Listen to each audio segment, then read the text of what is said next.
Thanks, everybody. And what we're doing tonight is this whole topic around designing business for behavior change.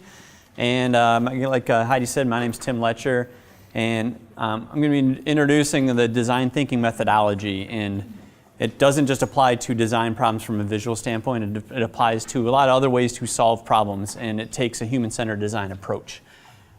So I'm not going to dwell on that too much. We'll go in deeper on more details on that in a second.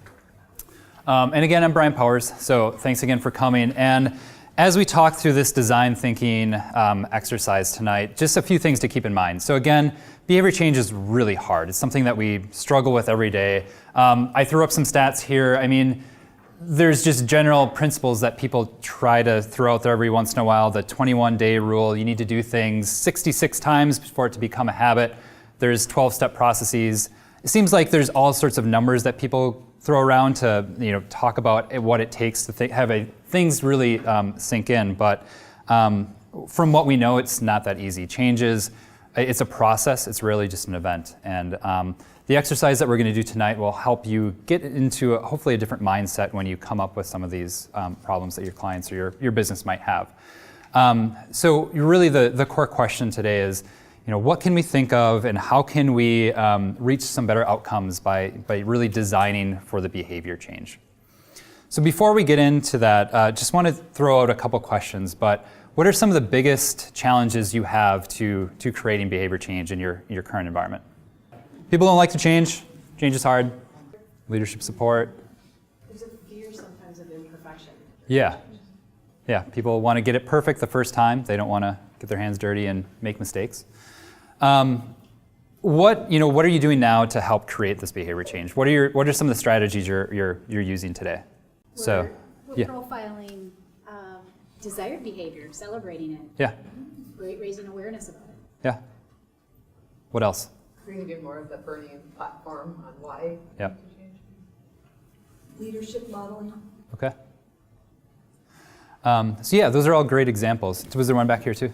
I was going to say, shrink the change. Okay. Yeah. Chunk it, make it a little bit easier to digest. Yeah. Good point. So yeah, and what Tim is going to talk to now is hopefully another quiver you can potentially, or arrow in your quiver that you can potentially use and to really think about the problems that you might have going on in your business. So, thanks, Brian. So, what is design thinking? So, quick poll. Who hates to take polls and raise their hand? Good. Okay, good. I'm sure a lot of you have heard of the concept of design thinking, but I'm not sure if many of you have put it into practice yet or had a chance to. But design thinking is really, it's a human-centered approach, and it's not, like I said earlier, it's not just a visual solution to something. It's really using some of the principles of design and applying them to other problems, specifically business problems, and trying to get people to basically change their behaviors or change their perceptions of things. And it really starts with human desires and understanding human needs first, and then everything kind of trickles out of that, falls out of that. It always does start with people. So what is desirable to somebody? Understanding those triggers is really the key to understanding the other two success parts. So it's really a three-part solution. It is really desirable, viable from a business standpoint. So is it sustainable? Can the business make? In my case, a lot of times I'm coming up with customer solutions or innovative products or services, and you can't do something that is so customer focused that the company is going to consistently lose money on it. It becomes an untenable solution. And then feasible is, can you do it technology-wise? Can you actually build something that might be a solution within 6 months or even a 2-year project, understanding if it's possible. Yes, everybody wants a hoverboard. Hoverboards aren't exactly feasible from a technology standpoint yet. You might be able to make one, but it might be way too expensive, so therefore business viability becomes a problem there. So it really, human-centered design and this approach really is based on those three different areas. It does have a pretty specific methodology, and it's this 5-step process. You really start with the empathy phase, and you go into defining that problem. After empathy could be a number of different ways. It's interviews with customers or employees. It is observations, a little bit of ethnography, but really trying to uncover some human needs.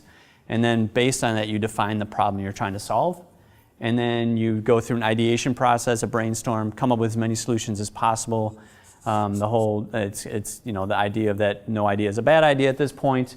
And then you start to prototype a solution very quickly, and then you can test that with those same people that you may have interviewed at the start of the process.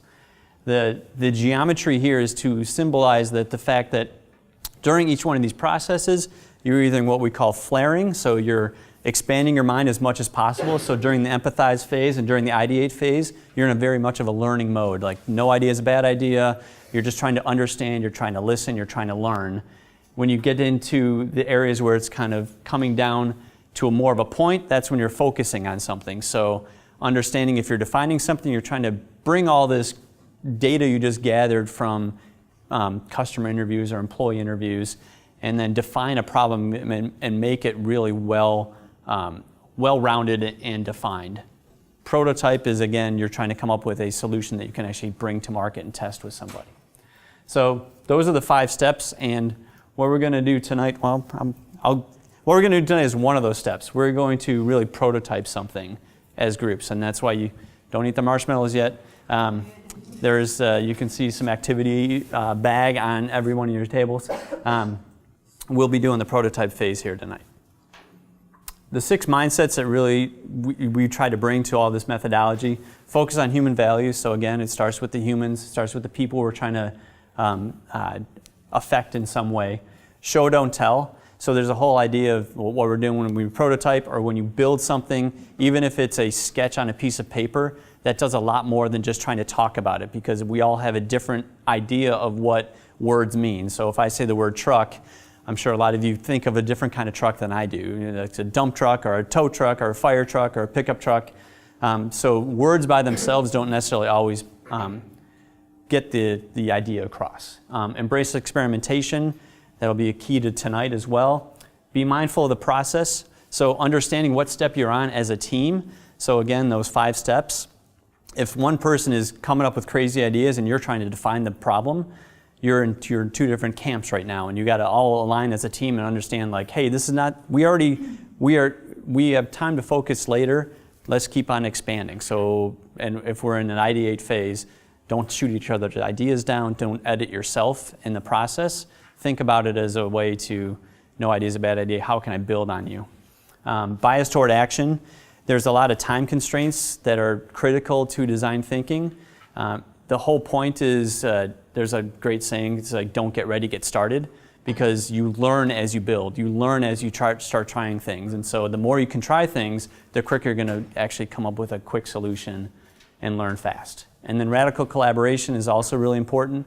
One of the principles is when I run a workshop with a client is I want to make sure I get people from HR, from the marketing department, from the IT department, from the business unit, and get them all to work together. Oftentimes we're finding these people never work together in their day-to-day lives until we come in and try to get them to work together. And so it's interesting, sometimes it might be the only time they get together in the room for like the last 6 months or the last year. And the benefits, again, meets a human need. That's the core of what we try to do with design thinking. Dramatically faster decision making because you're trying to time box every step and be very deliberate about that and intentional. And then that actually leads to true innovation versus just incremental changes. So you can actually come up with great ideas this way. And then by having these time constraints is really forcing simplicity. And by forcing simplicity, similar to what you said, I think right sizing the change you're trying to affect versus trying to change, boil the ocean. If you can chunk it out and come up with quicker, smaller solutions, you'll actually, by the time you take a step back and look at what you did over the course of a year or over 2 years, you'll notice massive change.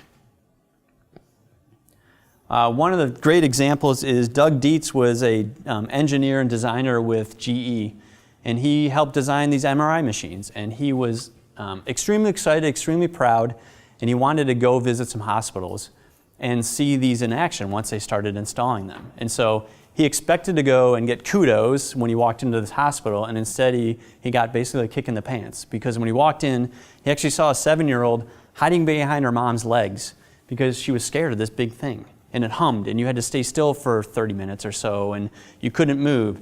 And so he was deflated. He actually designed for GE, and he designed for the doctors and what the doctors needed. He did not design for the people who actually had to lay on this. And so he went back and he actually worked with some people at, I believe, IDEO, who were one of the 4 founders of this whole design thinking movement, and really started understanding the needs of these kids, because a lot of these kids needed to go through this process, and basically created these adventure MRI machines. And for a little bit of incremental costs, it actually became more of a business solution as well, because kids were more willing to get on there. The tests didn't have to be rerun because they were calmer when they got in there in the first place, because it wasn't an intimidating solution. So that's just one example of where design thinking was applied, this methodology, and came up with a great solution that probably wouldn't have come out of the boardroom, for instance. So the Marshmallow Challenge, like I said, we're going to employ one of the aspects of design thinking, which is the prototyping phase. And this is a Marshmallow Challenge was brought to light by Peter Skillman. He used to work for Palm, if everyone remembers Palm Pilots and those type of devices. I'm old enough to remember that. The Marshmallow Challenge has been run in about 50 different countries. Tens of thousands of people have done this. And so we'll get into some data behind the Marshmallow Challenge. But he did it as a way to inspire his teams within Palm to think about how they can build things as a team. So these given materials, you each have on your desk or on your table 26 of spaghetti, 1 yard of tape, which Jenna and Heidi and Don are passing out right now, 1 yard of string, and 1 marshmallow. And the idea is to try to build the tallest structure possible using only those tools. We do have scissors, so if people want to cut the string, we can cut the string. You can break the tape, you can break the spaghetti. The only thing is you must keep the marshmallow as one piece. And the marshmallow needs to be on top of your structure. So what we're going to measure is the height of the marshmallow. So how high is the marshmallow off the table? There are some rules. It must be that the marshmallow must be the topmost item. It must be freestanding, so nobody can be holding it when we're measuring it, and it can't be leaning up against something. We're going to last for 18 minutes. The people that invented this actually fine-tuned this. It used to be 20. That was a little too long. 15 was too short.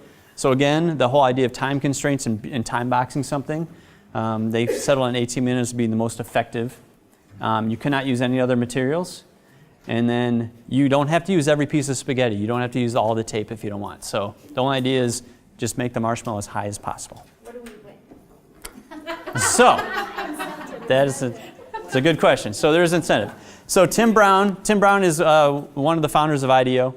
And he's written Change by Design. There's a lot of human-centered design thinking methodology in here. So the winning table, everybody at the winning table will receive a copy of this by the end of the night. Is everybody ready? We're good? All right. All right, go.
Team 5. Let it go. 12 See if inches. Okay. We know it's You have to let it go. We know it's there. It's okay. So about Team 1 is inch. 1 inch. quickly measure it. 18 inches. Now add this on top. Team 3 is Yeah. 5.5. You guys were cheaters. So Like I like this. The winners are still actually working on theirs. So the Stay Puffed marshmallows had a whopping 25.5-inch structure.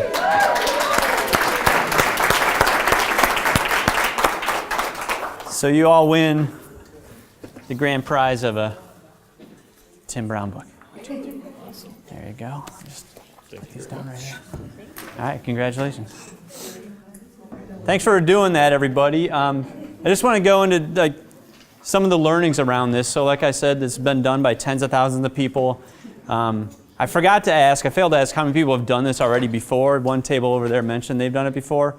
So it's interesting to see, even if you've done it before, were you able to even apply those learnings into this and influence the group that you're working with as a team? So yeah, simple activity, just building a structure with a marshmallow on top, but some deep lessons that came out of this. Lesson 1, prototyping matters. So as a key step within the design thinking methodology and human-centered design, prototyping quickly and coming up with a solution quickly really matters. And who prototyped? Who felt like you guys prototyped? All right. Anybody else? Drawings, I saw a few of those around. Yeah, it seemed like there's some planning involved. Seeing what worked, what didn't. Right. So typical progress that was found, this has been run thousands of times, is you spend a little time orienting yourself. You then plan. You then build for pretty much the bulk of that time. And then you go, yay, we made something. But typically it ends up like that. So it's not quite what you're hoping to do. You started your structure, it looks really great. And then, something didn't quite work. So I wanted to see if anybody has a guess on this. Who consistently do you think performs poorly at this exercise? Adults, executives. Recent business school graduates. So, the MBAs who come out with all the answers and they feel like there's one solution to something have consistently performed the worst at this as a team. So when they try to work together and solve it, they're the worst. Performing well, kindergartners. Actually graduates of kindergarten. Important distinction. Yes, yeah. Anybody care to guess on why this is? Less fear of failure, definitely willing to try things more. Also critical at this point, business school graduates have probably a lot of a homogenous mindset already. Kindergartners don't. They're influenced by their families, right? And they come from a lot of different backgrounds. So there's diversity automatically built into a kindergarten class that way. So on average, how many prototypes did each group build in 18 minutes? And it's interesting, the graduate student, they build 1. So I'm curious, out of the teams here, how many times did people build things? You built 3? 3? 1? 3. Anyone care to guess how many prototypes the kindergartens on average built? Wow, that's a lot. 23. They built 5. But 5's a lot in 18 minutes, right? Think about how long it took you to spin up just 1 in 18 minutes. The time constraint makes it a little high pressure. But they managed to build on average 5 as a team. Lesson 2, diverse skills matter. So it was great what we were talking about earlier. If everybody understands their role within this, it makes a difference. So there could be builders, planners. There could be the doers, somebody just trying to look at it from a height standpoint. So having that different roles within that, and even just different skills, like if somebody at your table just happens to have an engineering background or has done it before in the past, all that expertise can lend to a successful project. If you all come from the same background, with the same methodology, the same training, then you come up with the same solution, and you don't have a whole lot of diversity in thought that way. So the average height across all these thousands of experiments that has been run has been 20 inches. So kudos to the teams that beat the average. Pat yourself on the back. You guys are above average. Business school graduates, we're about half of that. So you guys are probably, on average, a lot of you are better than business school graduates. So stick it to them, right? Okay. Lawyers are a little bit better than that, but still below the average. Kindergartners, 30 inches, almost 30 inches. So you can see their free thinking, their ability to experiment more, try more things within a certain time constraint just led to more success. Architects and engineers, obviously, would come up. They've already got the skill set built into their training, so they naturally blew it out of the water, and they may have only, I don't know what the studies were showing as far as how many versions they built within an 18-minute span, but I'm sure they had a great plan going into it. CEOs were a little bit above average just on their own, but when you actually pair them with an executive administrator, they improved. And this speaks to understanding roles. Who's the planner, who's the doer, who's building stuff, who might be just sitting there cutting string and giving suggestions. So specialized skills plus facilitation skills equals success. So understanding that as a team, and when you're trying to affect change, understanding roles within that team that is trying to affect change goes a long way to success. Incentives magnify outcomes sometimes. So it was great, a book like this was good incentive, maybe hopefully it spurred some teams on to try to definitely be the top up there. What we found is no experience plus low incentive, so that's what this was. It was pretty much low incentive. We've also done versions of this where it's like a $20 Caribou gift card. So not a big deal if you don't win it, not a big deal if you do win it, but it's kind of nice to have. The success of that, if you took 10 teams and built something, you can see that 60% of them actually built something, some of them above average, but not great. If you actually added high stakes, so if we actually made this I'm going to give you guys a $10,000 prize. So the winning table can split up $10,000, and you walk away, Merry Christmas, you can buy gifts for your family, go on a nice trip. High stakes, anybody care to guess how many people could build something in 18 minutes when they knew $10,000 on the line? Yeah, 0. And nobody could build something because the stakes are too high. So you can't incentivize somebody to the point of having so much pressure that perfection starts getting in the way of actually building something that's effective at all. The other aspect is when you have past experience and you add that high stakes. So if you guys have all done this and you've done it maybe 2 or 3 times or even just tonight, and you came back a week later and I said, all right, now it's like a $5,000 prize. Same teams, go. And you have 18 minutes to do it. And we had the same team names up there. The success rate is much higher. So you've already got the experience that you've done it before, and then you add that to the high stakes, and then you've got that incentive to actually perform well. So the other learning in this is the marshmallow is that metaphor. So it's hidden assumptions. When you think about a marshmallow, it's light and fluffy, right? And then you put it on top of a structure of spaghetti, which is stiff and breaks easily. But all of a sudden, spaghetti bends, and it starts I don't get it. Boy, the marshmallow's a lot heavier than I thought it was going to be. So those hidden assumptions are in every single project you ever work on. And so you can't lead into something thinking you have the answers. And the whole point of design thinking, human-centered design, is to be a learner first and come up with solutions after you've kind of learned what the actual situation is. And we all go through training as consultants and as behavior change experts and organizational effectiveness experts and consultants. Lots of methodologies out there and lots of ways to think that things will lead you to the answer. And I'm preaching the whole design thinking methodology, but the whole point of that is that you don't know the answer until you actually get in there and start trying things. And you don't know the answer is going to work until you actually build something and test it with the people that are actually going to use it in the long run. So versus start a project, just talking to your business stakeholders, and I'll talk to you again in 3 months when we want to test something. Start testing something the first week. Start testing something within the first couple weeks, and you'll find out your learnings will challenge your assumptions, and you might totally change the way you're going to approach a project. So the challenge to you, again, similar to when you learn something new, the best way you can actually get it into the bones is how you're going to practice that in the future.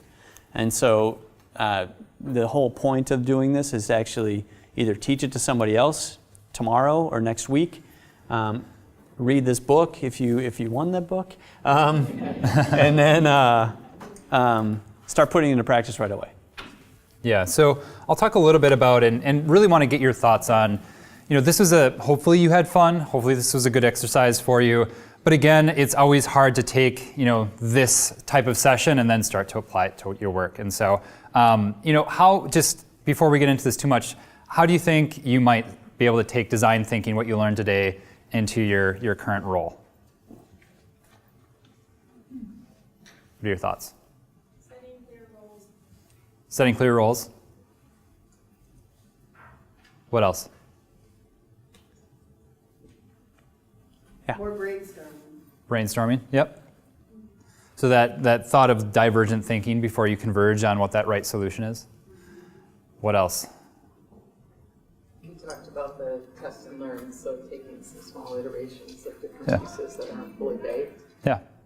So like was said before, can you chunk it out a little bit, take the test out to your group, say, why don't we try this and actually try it, and then learn from it before you get to that full solution. And so, this is, once I finally learned about design thinking, it, again, was really exciting. I mean, it's a new concept. I love to learn and love these types of concepts. But then again, the trick is, that's great, but how do you prototype, especially when you're doing change management? You're sending out communications, you're creating training, you can't. That doesn't always lend itself really well to prototype. So I think what I've done is how can I think a little bit more creatively and take some small chunks of that and take it off of the slide, take it off of the email, and try to experience that with the people that we're actually working with. Another thing too is when we talk about empathy and really getting into the mindset of our end user. Oftentimes we're doing interviews with them, but those are either over the phone or they're in a conference room. But what can you do to get into the shoes of that end user to experience what their life is? So often, and humans are great at adapting to their environment and doing workarounds and figuring out what's the quickest way to get done whatever they need to get done. And so often we're trying to put systems or tools in their way to get done what they need to get done because it's a part of a process. And so can we see and get into their daily lives to understand why might they want to go around this process that we're trying to help out them with? And so it's truly learning from them, because how often do you then go out to a training or to just a meeting with some of the end users and they look at you sideways and think that you have no idea what it's like to be in their shoes. And so again, it's taking those concepts and we're not saying that you're going to do all of these steps every time you go out to do a project. But I've most recently with a training effort I was creating. We had a bunch of obviously PowerPoint slides. It was our clients and our partners were struggling to really connect on what was this, what did it look like. Content reviews were taking a while. And so what we did is we pulled all the slides out, put them on paper, put them on big Post-its, and then had them actually live through the training to see what that learner experience was like. We could move things around, we could touch it, we could feel it, we could have a conversation around it, and there was a nice prototype that we had. And then we could take that back into our PowerPoint and create a new training. And so that's what, just some basic concepts like that I've really taken from design thinking that have been really helpful for me in my day-to-day life. So, any other concepts, any other fun things you learned? So again, Does anybody have any questions, actually? Yeah. There's still some books left for questions.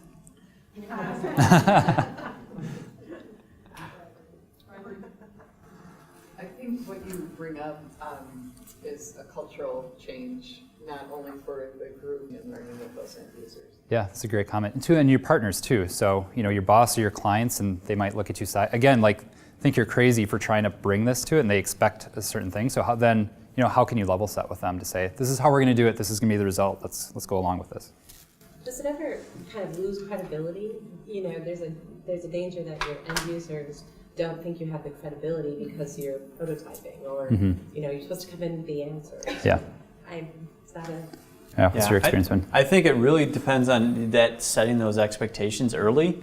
With that, I was going to bring up like the work at Brene Brown and vulnerability, and being able to actually bear yourself out is not necessarily always having the answers. And when I get started on a project, and I don't do exactly what this group does, but I typically, it's a little bit scary because you're kind of stepping off the dock a little bit onto the rocky boat, but you basically say, I'm not really sure what the answer is. Because they're starting to try to get that answer out of you like day one. And you're like, but I'm confident we're going to find out by the time we get to through this project. And so it's basically building that trust, both in yourself that you're going to come up with that solution, but also building the trust with your stakeholders that, we're on this journey together and we'll come up with a good solution. But you really got to kind of set that expectation early and let them understand that it's going to be an experiment. Yeah. There's a question back here first. What are some strategies you use to get people to take the end user perspective? One of the things that's most effective for when I've done some of the empathy interviews, so we try to get in front of any customer, and my view of the customer is not always a person with like a financial transaction. It's whoever's on the other side of a transaction. So in the case of a lot of people here, an employee is your customer in this case, and you're trying to affect change within that. It's really, can you get in front of some employees, get some direct quotes from them, get them on film even if possible, even if it's just, I mean, the technology in Android phones and iPhones is good enough to cut a quick video together, and then show it to your stakeholder and be like, these are the people you're trying to change right now. And it goes such a long way to actually see and hear people's real problems or real statements versus just a empirical database of quant study of some sort. To get to qualitative really goes a long way because we're emotional creatures. You know, and we got the lizard brain you have to get past before you get to rationality. Yeah, Tim Brown, and this is a pretty extreme example, but in the book, not to spoil it, but they go to an emergency room, they're going to redesign it, and they actually send somebody through the emergency room to see what that experience is. So again, that's a pretty extreme example, but it's also a creative way to think through what are we trying to solve. So like I've went to a store of a client I was working for, or like submitted a claim or something like that, where you can actually experience, you know, what's it like, you know, sitting on the phone or sitting in this waiting room, and this is what they're looking for, and so you can be a little bit more empathetic about that. So what did they do? Beat somebody up? Send them to do Yeah. He just cut his thumb. Yeah, nothing major. It was actually a marshmallow challenge gone wrong. So. Yeah. I actually refinanced my house for a banking client once. I kind of had to do it based on timing, but it was an interesting experience, and it revealed a lot of pitfalls within their own refinancing process, and it was very illustrated and elaborated on some of the things that they needed to fix. My concern in the reason for my question. Thank you for the question. Thank you. Theoretically understand to look from a client's perspective, but they don't really get it. You know, Sure. They don't really walk in their shoes with their kind of paradigm. Yeah, it's going to be that challenge all the time. So it's setting expectations and doing what you can. Even if you have to go a little guerrilla, like if you're not getting permission to do that, I'd say still do it if you have the time to do it. Okay. And that's some ways to get whoever might be resisting that approach to open their eyes a little bit. Sure. I've done that before too.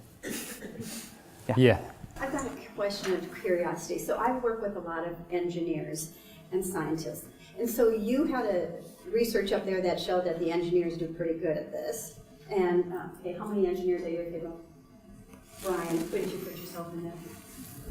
Well, anyway, and so I was wondering if you had any, this is just a curiosity point, but do the engineers differ, like these physical engineers versus the computer science engineers? Because, we've got so many people working in that area right now. Yeah, that from a research standpoint, I don't know the answer to that. Yeah. I'm curious, though. Yeah. I'm sorry.